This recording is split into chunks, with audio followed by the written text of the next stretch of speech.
रघुनंदन राघव राम हरे सिया राम हरे राजा राम हरे रघुनंदन राम हरे सिया राम हरे राजा राम हरे सिया राम हरे राजा राम हरे सिया राम हरे राजा राम हरे।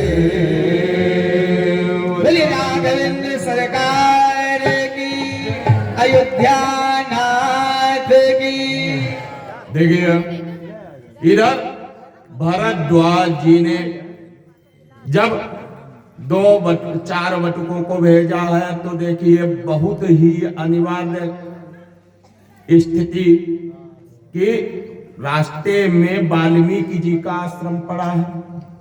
वाल्मीकि जी के आश्रम में भगवान राम गए हैं तो वाल्मीकि जी से भी रहने का स्थान पूछते हैं। वाल्मीकि जी बताते हैं कि देखो कि हे राम सुनहु राम अब कहूं निकेता, जहां बसऊं सिय लखन समेता। भगवान राम तुम यहां वास करो। अब ये बातें बहुत ध्यान से सुनना। जिनके श्रवण समुद्र समाना, कथा तुम्हारी सुभग सरि नाना। भरहि निरंतर होई न पूरे, तिनके ही तुम कहूँ ग्रह रूरे।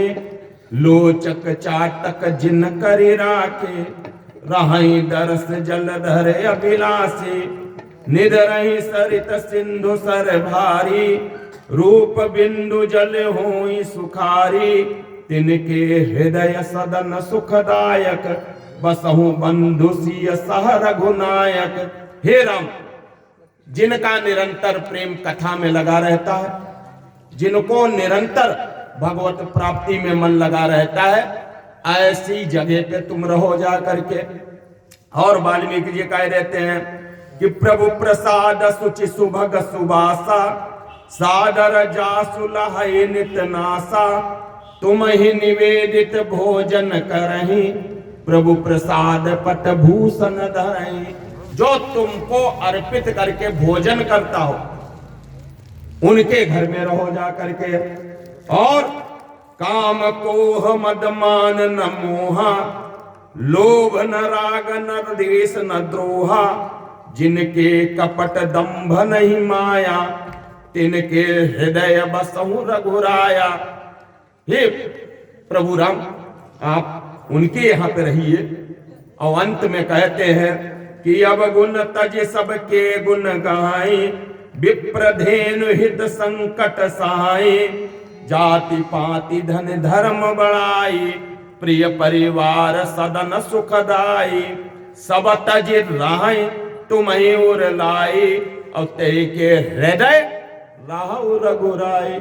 हमने अभी बात बताई ना, सबको छोड़ करके आप बच्चों में रहते हो, अच्छा है। बच्चे आपके अपने हैं, अच्छा है। लेकिन बच्चे ही नहीं है, बच्चों के अलावा भी कुछ है जिसको ये स्मरण रहता है। इसके अलावा क्या स्मरण रहता है कि हमको जिसने संसार में भेजा है उसके लिए हमारा क्या कर्तव्य है। हम कह रहे थे देखिए कि अपनी आय का 1/4 भाग धार्मिक कार्य में जरूर लगाना चाहिए। अगर 75% आप खाते हो और 1/4 भाग अगर आप धार्मिक कार्य में लगाते हो तो कभी भी आपके बच्चे बिगड़ने नहीं पाएंगे और कुसंगति में नहीं जाएंगे। इस बात का प्रमाण है। और ऐसी स्थिति में दान पुण्य और कलयुग में केवल एक ही धर्म है। कलयुग में केवल एक ही धर्म एक ही पैर पे खड़ा है।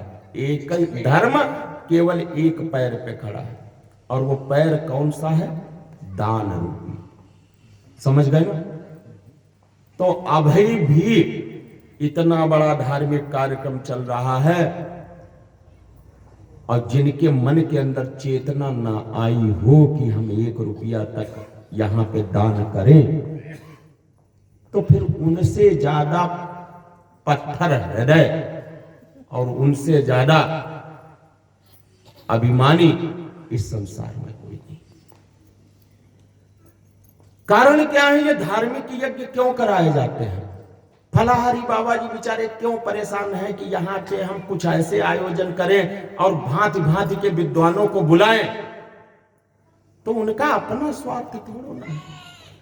जिसने अपना नौकरी छोड़ दी, अगर धन से ही लाभ होता तो नौकरी नहीं करते रहते। और फिर गेरुआ कपड़ा पहन के कहूं गाजियाबाद दिल्ली निकल जाए। आज वचन बताते हैं आपको, जितने गुण हैं आपके अंदर, 1 महीने के अंदर मर्सिडीज गाड़ी में घूमने लगेंगे। 1 महीने के अंदर बेचारे पड़े हुए हैं यहाँ पे और आप लोगों के बीच में। तो इनकी ये इच्छा थोड़ा ना है कि ये जो धन आ रहा है और इस धन में से बचा के हम कुछ हमारी कमेटी या हमारे जितने लोग लगे हैं वो अपना खर्चा चलाएंगे। ऐसा कुछ नहीं।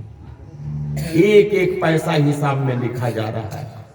जिसके द्वारा जो भी धन आ रहा है, एक एक पैसे का हिसाब धार्मिक कार्य में कितना खर्च हो रहा है, इतना स्पष्टता से हमने कमेटी के अंदर कार्य होते हुए देखा ही नहीं। और सबसे धन्य तो हमारे परीक्षित जी महाराज है। हमने ऐसा परीक्षित पहली बार देखा कि कमेटी पैसा लगा रही तब हम अपनों पैसा खर्च कर रहे हैं, पूरा अपना पैसा खर्च कर रहे हैं, तब भी अपना पैसा खर्च कर। यह नहीं कि पंडित जी को देखना देना है तो कमेटी जी के मेंबरों की तरफ देख रहे हैं कि उसमें से पैसा आए जावे हम पंडित जी को दे दें। जल यात्रा से लेकर के अभी तक हम जितना देख रहे हैं, जितना भी पूजा पाठ में खर्चा हो रहा है, यहाँ तक कि प्रतिदिन की प्रसादी को थोड़ी ना थोड़ी अपनी ले आते हैं। और ग्राम विवाह में जो कुछ भी उन्होंने अपना अर्पित किया वो सब उनका अपना निजी है। कमेटी से उन्होंने कोई भी सहायता नहीं ली। वस्त्र साल वगैरह परिस्थिति जब बट गई है। और जितना भी ये हमारे संत समाज आ रहे हैं और जितना भी संत समाजों को सम्मानित किया जा रहा है, ये हमारे परीक्षित जी ही सालों को लेकर के आते हैं और सबको सम्मानित करवाते हैं। आपका एक एक पैसा तो लिखा जा रहा है, इसलिए लिखा जा रहा है कि ये देखा जा रहा है कि आपके भाव कैसे हैं, आप किस प्रकार से जुड़ रहे हैं। और अगर किसी ने 500 रुपया दिया है तो वचन है इस बात का, कम से कम 1000 रुपए का प्रसाद यहां से उसको मिलेगा। आप लेकर के जाओ। और जिसने 11,000 रुपए दिए हैं उनको भगवान 11 लाख के बराबर का प्रसाद देंगे। ऐसी स्थिति नहीं है कि हमारे फलारी बाबा बड़ा सिद्ध संत हैं, किसी के बारे में अगर चाह ले तो उसका तुरंत कल्याण कर देते हैं। आप लोग आइए, वाल्मीकि जी के वर्णन आया तो हम फलाहारी बाबा पे चले गए। आप लोग निस्वार्थ भाव से इन यज्ञ कार्य में सहयोग करिए। बहुत बड़ा भंडारा होना है यहाँ पे, भंडारे में बहुत खर्चा आता है।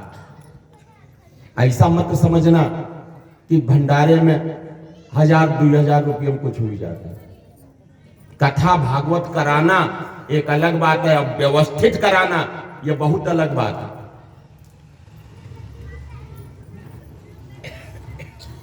अगर आप कन्या का विवाह और कथा कराना एक बराबर खर्चा होता है, इसको लिख के रख लो। कन्या का विवाह और कथा कराना एक बराबर खर्चा। और ऐसे तो कथा एक तखत डलवाए दो, पंडित जी आके बैठ जाए और जितनी जगह है आंगन भरे में सुन दो। एक पंडित जी कथा कहां गए, उन्होंने पहली बार कथा शुरू करी थी, अब जब बातें ही आ गई है तो हम सुनाए दो। तो कथा कही ना ये तिनको। और सेठ जी बहुत कंजूस थे, उनको लगता था कि एक दमड़ी के आगे खर्चा ना हो। तो सेठ जी ने पहले तो पता करो सबसे सस्तो पंडित कौन है पूरे गांव में। सबसे सस्ता लोग पता करते हैं, सबसे अच्छा। और सेठ जी ने कहा पता करो कि सबसे कम पैसा जो दे बहु वालो पंडित हमका बताओ। तो सेठ जी का कोई न बताओ, गांव के बाहर एक पंडित जी रहा थे। वही आपकी कथा फिर में सुनाई देगी। फेरे से ज्यादा सस्तों का, फेरे से ज्यादा सस्ता क्या। तो सेठ जी भाई उनको आमंत्रण दे आए, महाराज जी आप यहाँ हमारे इन कथा कही। कल देखो महाराज जी पंडितों जी बड़ा बिल्लाई गए थे, उनके बारे में प्रसिद्ध तो फिरी फिरी फिरी। तो उनने कही अब की यजमान अब हम स्पष्ट बात कर ली। वो तो सेठ जी आए तो महाराज जी कहने लगे देखो जो हम करी पूजम वैसे ही करे, और इसके अलावा अगर कुछ करो तो कथा नहीं हुई पाई। कहने का करवाई दो जाए, कहने लगे पहले घर में लिपवाई दियो, लिपे में कथा हुई। आई के अलावा जितने में लिपो हुई उतने में कथा हुई, उसके बाहर कथा हुई नहीं। और हम बहुत बड़े पंडित हैं, गौमूत्र और गाय से जहां लिपवाई दियो हूं नहीं कथा करीब। तो सेठ जी ने कबहू कथा करवाई ना लेती, और सेठानी कुछ मालूम ना है। तो सेठ जी ने कही देखो सेठानी ऐसो करो आंगन में लिप दियो, कल कथा था हुई। तो सेठानी गोबर वोबर ला करके वही का आंगन में यहाँ गोल गोल लिपि दो ने। कहने एकदम कथा बहुत हुई जाएगी। अब पंडित जी आए, सारी तैयारी करी, व्यवस्था भई, और कथा सुनाओ समय। अब दक्षिणा के लिए वो प्रसिद्ध थे, फ्री में यहाँ कहा दे तो दक्षिणा के लिए स्पष्ट तो कहीं नहीं सकते थे। तो जहां पर दक्षिणा द्रव्यम समर्पयामि, तो पंडित जी कहते मुंह से बोलते नहीं, तो सेठो जी ऐसे ऐसे कर देते हैं। भाई पंडित जी ने कहा था जो हम कहा वो तुम करे। तो पंडित जी ने ऐसे ऐसे किया, तो सेठ जी ने भी ऐसे ऐसे कर दिया। एक बार हो गया, दो बार हो गया, 4 बार हो गया, पंडित जी ने दे तमाचा सेठ जी के मार दिया। अब सेठ जी ने कहो यो पंडित जी ने कही कि जो हम करें वो तुम करियो। सेठो जी ने डर के तमाचा पंडित जी के मार दिया। अब यह तो बहुत जबरदस्ती युद्ध शुरू हुई, युद्ध होते जितो लिपो तो के बाहर होने लगो। अब सेठानी बहुत परेशान, चिल्लानी अरे कथा अगर पूरे आंगन में करी थी तो बताई दे तो पूरा आंगन लिप देते। अगर कथा तुम्हें पूरे आंगन में करी थी तो बताई दे तो पूरा आंगन हम लिप देते। तो ऐसा ऐसा भैया कथा बहुत होती है, बहुत कम खर्चे में हो जाती है। अब भाई बुलाई लो 5,000 में तुमका कथा सुनाई चले जाए, 5,000 9 दिन तुमका कथा सुनाई, और का सुने ही और तुम लोग जानो। तो यहां पे हमारे कमेटी के लोगों ने एक से एक अच्छी व्यवस्था की, तो खर्चा आ रहा है, तो उस खर्चे में उदार हृदय से सहयोग करो। आजाद नगर जयमा नाम में आजाद लगो है, परम स्वतंत्र न सिर पर कोई। आजाद नगर के लोग तो ऐसे हैं, परम स्वतंत्र न सिर पर कोई। तो जब परम स्वतंत्र हो तो खूब दिल खोल के खर्चा करो। बोलिए आनंद कंद भगवान की, सियावर रामचंद्र भगवान की, उमापति महादेव की। तो आज वाल्मीकि जी के आश्रम में गए हैं।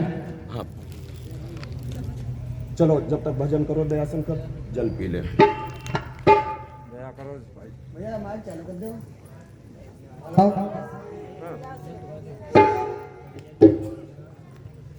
भैया सर्वेश जी या गिलास उधर